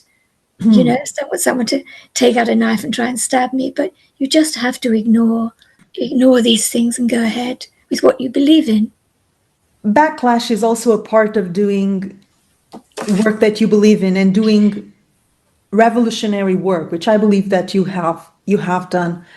Let me get a little bit into the writing process and the dancing process. So there is this idea, as I mentioned, not everyone thinks like that, but I've heard this from different artists, that if you're a dancer, you dance, you don't write about dance. I totally disagree about this. I think you can be a dancer and also be a writer, which is your case. And therefore, you feel that each venue will serve different purposes and different ways of bringing out whatever you feel you want to bring out into the world. But writing is a very different process than dancing. So what is it that dance allows you to express that writing doesn't, and vice versa? It allows me to use my body and to get pleasure out of using my body and enjoy music. And writing allows me to tell stories and explore ideas and use my head. So I'm very fortunate in that I have two professions, and it's great that I can link them up together. But that's a simple answer to that. Mm-hmm, mm-hmm. Also, in the book, you speak a lot about Isadora Duncan. Ah, yes. Yeah, Isadora, the divine Isadora. Yeah. Well, she was such a rare person. I don't think anybody has come along as a dancer after her who did what she did. I mean, she was the first dancer to offer up dance as an expression of all of life. She didn't, through her performances, didn't try and stimulate erotic desire, but that's not to say her dance wasn't erotic. She made audiences look at the female body in a new way. And this was terribly important at the time, because we have to remember that ballet, for example, the high art, which I'm not particularly a fan of, but was all to do with marching down to the footlights to take a bow, and women dancing in those terribly painful point shoes and ruining their feet in the process. She was against all artificiality of fashion and of movement. She was a free spirit, and she was very brave, I think, to do what she did. She had two children who were born out of wedlock. She never married. Well, she married a Russian. It was a disaster, and later divorced. But I think you had to have had a lot of courage to do what she did. I mean, at that time, even well-known dancers, Loie Fuller, for example, they were very circumspect in their private lives. She didn't. She threw caution to the wind, and she paid for it as well. But she still managed to, and artists of the time, she was loved by artists as well as the public. I mean, the comments that I've read by people like Rodin, the French sculptor, and by political people of the time were just fulsome in their praise of her. She absolutely must have been, and very special. We obviously can't get an idea of that. There's no real footage of her dancing. But she must have had a lot of strength of mind to carry on as she did over the years, doing what she did. And of course, she was struck by tragedy. Her 2 children drowned, and after that, her dancing became very tragic. It had been very much in the Greek style when she began dancing. She wore costumes which looked transparent. Well, they were transparent, but she always wore a body stocking underneath, which was pinned with hundreds of pins to the outer garment, so that although she seemed to be nude, she wasn't nude. She danced, it said that she danced with bare feet when she lost her dancing shoes at one performance, so she just decided to dance barefoot, and from that time onwards, she danced barefoot. Well, all of this was considered absolutely outrageous at the beginning, but one writer wrote, "You have to have seen Isadora Duncan dance to have lived." It was they were so full of praise for what she did. So, a very, very rare spirit. And I keep thinking I must write something more about her. I know I have a full chapter in my book, but I keep thinking, her life needs to be looked at in a fresh way, really. I think so too. I would be the first to read something that you have written about Isadora Duncan. Oh my God. And if I can place an order, can I place an order? How daring, oh my God. Badia Masabni. Oh, if you tell me, Joana, I'm thinking about writing a book about Isadora Duncan and Badia Masabni, you have my undying love. I can't write about Badia Masabni. She's not a subject. You could write about Badia Masabni. Yeah, maybe I can. Yeah. It's something that it's another woman I'm very curious about, and they have in common this question of freedom, right? Which is not only freedom of movement, freedom of thought, and freedom of perspective. Coming from classical ballet as a contrast, of course, Isadora Duncan really broke the rules of what dance is supposed to be. And yes, she did. I just love it. I love that sense of freedom. And by the way, I see it a lot in Oriental dance as well. For me, there are many links, many connections between the work of Isadora Duncan, which I read about extensively. I love her. That's why I brought her into our conversation. And how I see Oriental dance. There is this sense of freedom, of breaking the rules, of going back to a natural movement and a more honest, natural way of expressing oneself, which I find a really good description of great Oriental dance. What is interesting also about her is that she was she didn't care whether she showed too much of her body. And there was one occasion when her costume slipped and she revealed a breast, and there was an uproar in the theatre, and she went down to the footlights and she ripped open her costume and she said, "My body is beautiful, not like your half-clad chorus girls." And of course then people began leaving the theatre. They were so outraged by her, and she called after him, "You were wild once, don't let them tame you."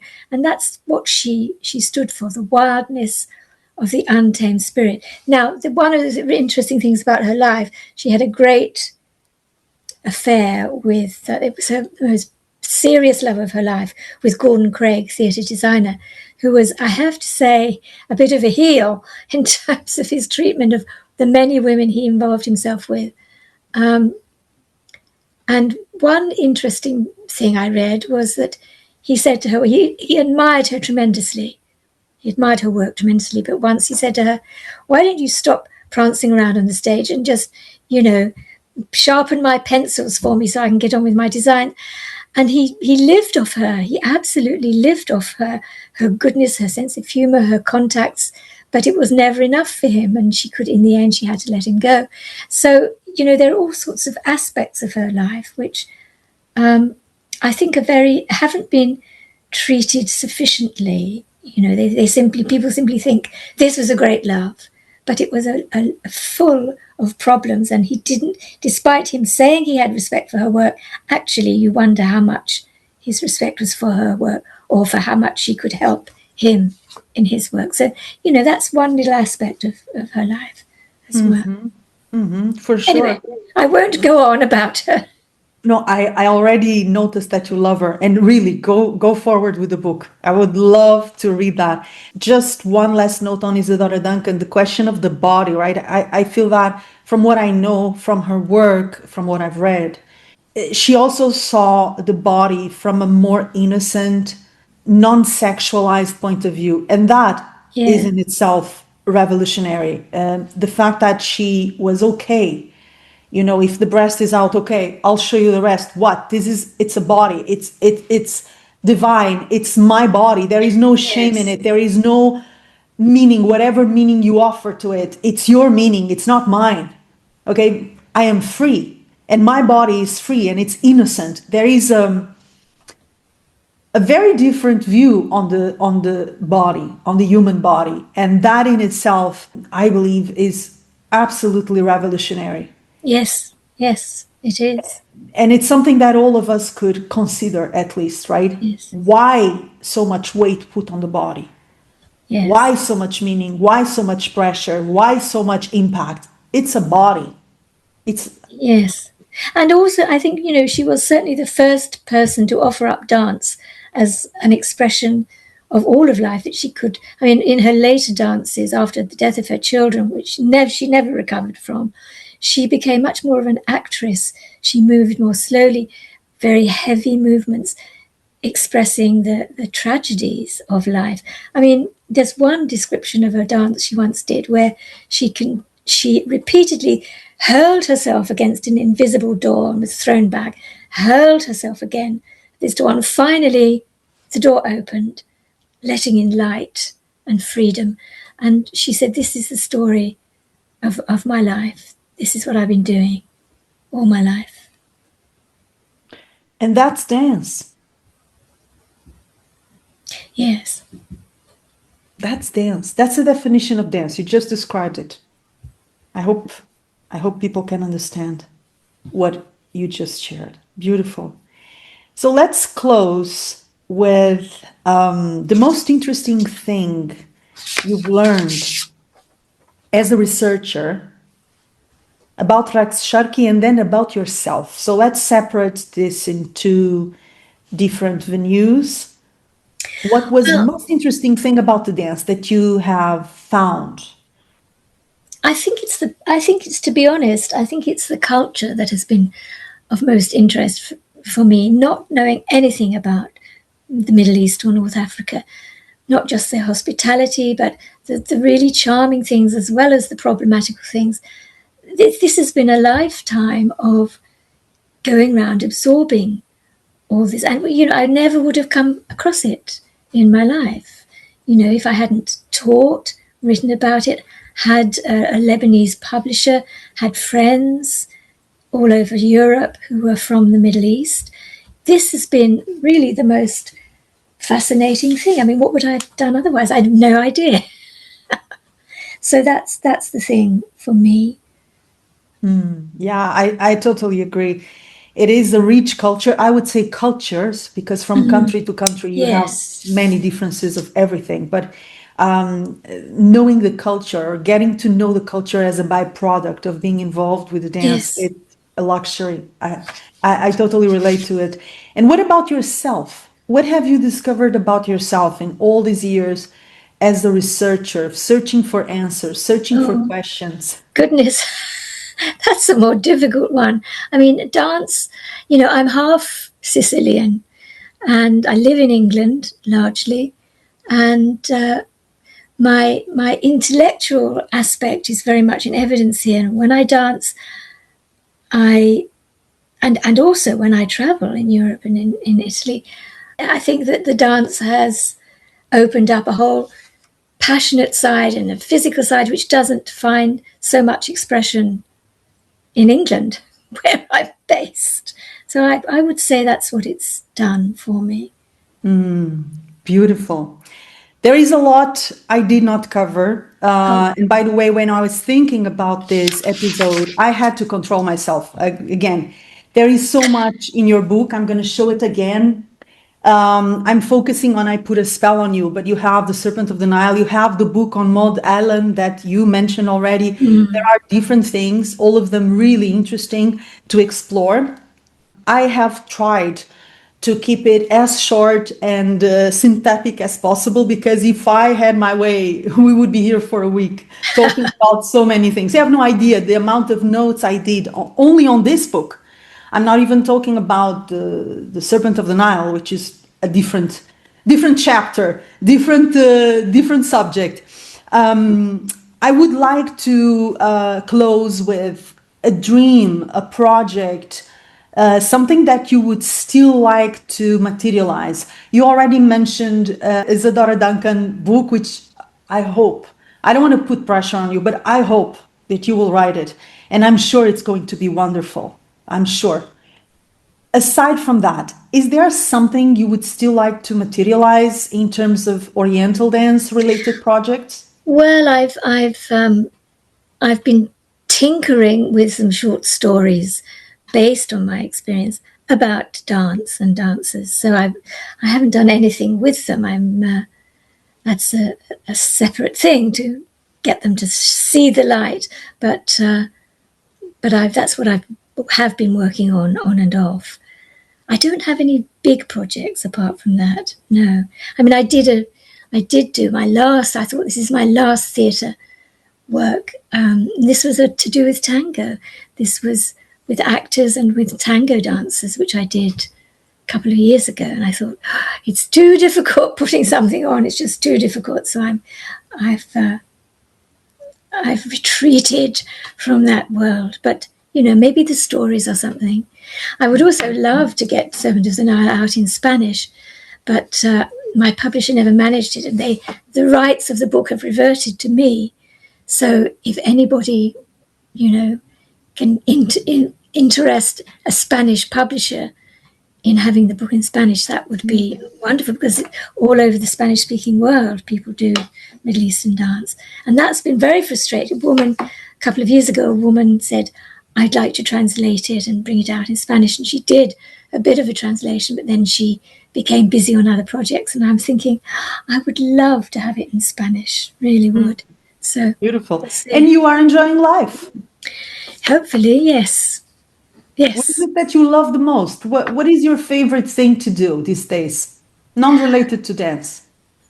Not related to dance. I love to play poker, which I do every week with a group of friends. That's one of the things I love. And eating wonderful food. Yes. Oh, that's great. So we are going to close with a quick ping pong question and answer. A few recommendations, which I'm really looking forward to receive. I say, what is she reading? I'm crazy about books. So I'm always very curious to know what people are reading and what they recommend. But let's start with ping pong, okay? So you don't need to think or explain your choices, okay? It's just a quick reaction to your favorite different things. Okay. So your favorite word? Love. Your favorite feeling? I think that's energized, to feel alive. Mm-hmm. Favorite food? Well, it has to be fruit. I'm constantly eating fruit. Favorite fruit? Oh, well, bananas, probably. That's a good one. Favorite music? That's very difficult, because I love jazz, and I love classical, and I love, goodness, the Beatles. Favorite place? Well, that would have to be a very broad one. I would have to say Italy. Mm. This is my background, really. I don't go enough to Italy now that we have a place in Mallorca where I tend to go back to, rather than I keep thinking I must go again to Italy. I loved Rome. I went with my husband like a year ago or 2 years ago. We went on a road trip to Italy, and I loved Rome, specifically Rome and Siena. It's beautiful. One wish for yourself? Well, that would be to have good health. Now, coming up to this great age that I am, that would be a very important one. Mm-hmm. One wish for the world aside from world peace, okay? Well, I was going to say peace to that. Aside from that. Aside from that, equality. Equality. Oh, yes, that's a good one. One positive change that we can all implement to empower ourselves today. I think to think positively. I think that's the basis of hope going forward, is just to not allow the feeling of negativity and the feeling that nothing can be done. Just hope. Yeah. Very good. Now, recommendations. Ah. Books that you recommend, that you really love, related to dance or not? Well, one thing that I can think of, I used to read her a lot, Colette, the French writer, and her book about my apprenticeships, it's called, it's how she began writing and performing, which I felt really struck a chord with me. And then I went on to read everything by her. So I would say she's a great recommendation I would give people. I don't know that one. My Apprenticeships. The Vagabond is one of my favorite books. That's a novel based on her experience, but My Apprenticeships talks about how she was married and she was forced to write school books, and then she left the marriage. It was a notoriously bad marriage, and started performing. Very interesting book. I'm gonna check it for sure. Anything else you recommend? Well, I also love Dr. Zhivago. I mean, it was quite the film only looked at the love affair between the two characters, but in fact the book is all about how politics changed Russia, and it's a very rich book and very, very moving. So I've read it, I think 2 or 3 times. It's a big book. I never read it. I know the title, of course, but I never read it. It's work of genius. Okay. I know what I'm gonna get now. Oh my God. It's always a problem. I have too much to read. Okay. Movies or documentaries, something that people can watch that you find particularly interesting? Well, it's a very light-hearted thing, but I went to see the latest film about Bob Dylan called A Complete Unknown, and I'm hoping that introduced a whole new generations of people to the genius that he was as a writer. So I'm hoping that people will go and see that. Very good. I am going to recommend something that I have mentioned in different episodes of the podcast. She's a Moroccan director called Mariam Touzani. I've not heard of her. Yeah, you have to watch her cinema, especially a movie called Adam. And there is another one which I think she co-directed with her husband, Nabil Ayouch, which I know him from Cairo, long story. And that's called Everybody Loves Toda. But my favorite is Adam by Mariam Touzani. So I'm also going to share that reference in the show notes. And don't worry, Wendy, I'm going to send it via email so that you have the right name and you know what to search for. Good. Music that you feel every Oriental dancer should get in contact with. Well, every human being, I think, should listen to Miriam Makeba singing Pata Pata. And if you don't get up and dance when you hear this, there's something wrong with you. You absolutely have to leap to your feet and not stop dancing. And anybody who's outside the room will be drawn into the room by this wonderful spirited music from Miriam Makeba. Miriam Makeba, I know. But you surprised me. I thought you were going to say Uncle Zoom. Say no. Not at all. So good.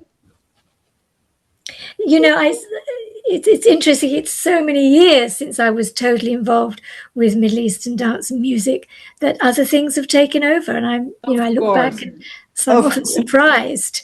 No, be your wonderful you. Yeah, you're just dealing with my expectations. It's not your problem. It's my damn problem. Okay. Yeah, of course. I love that. To close, one word that uplifts your soul when you hear it. Love. Beautiful. And now we're going to close, as we usually do, with my guest asking me anything she wants. Right. Well, I would like to know, what has been the best thing that being a dancer has given you?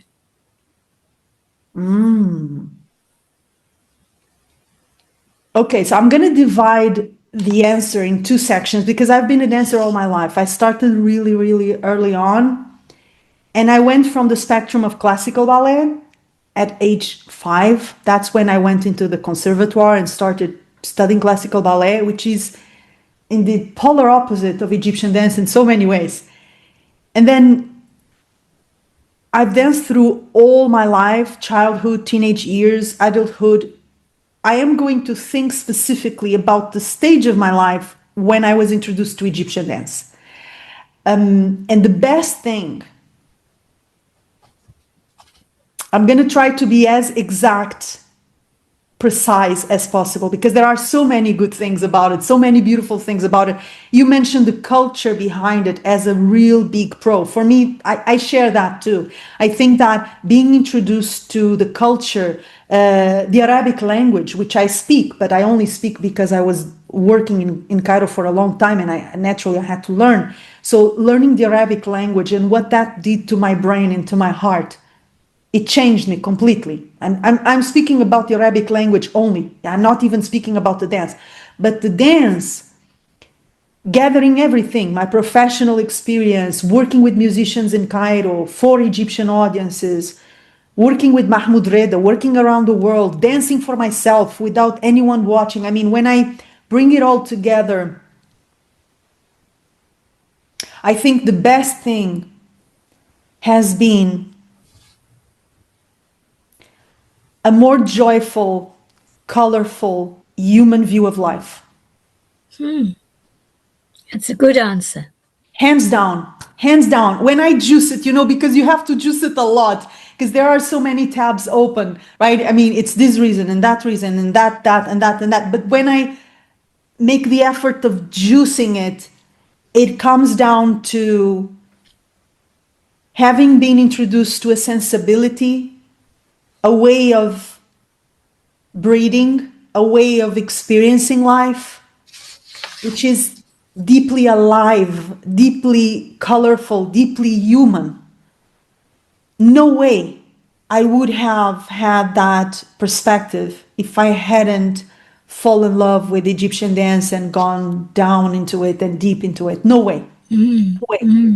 No way. My life would be so much poorer, so much more black and white, so much more limited.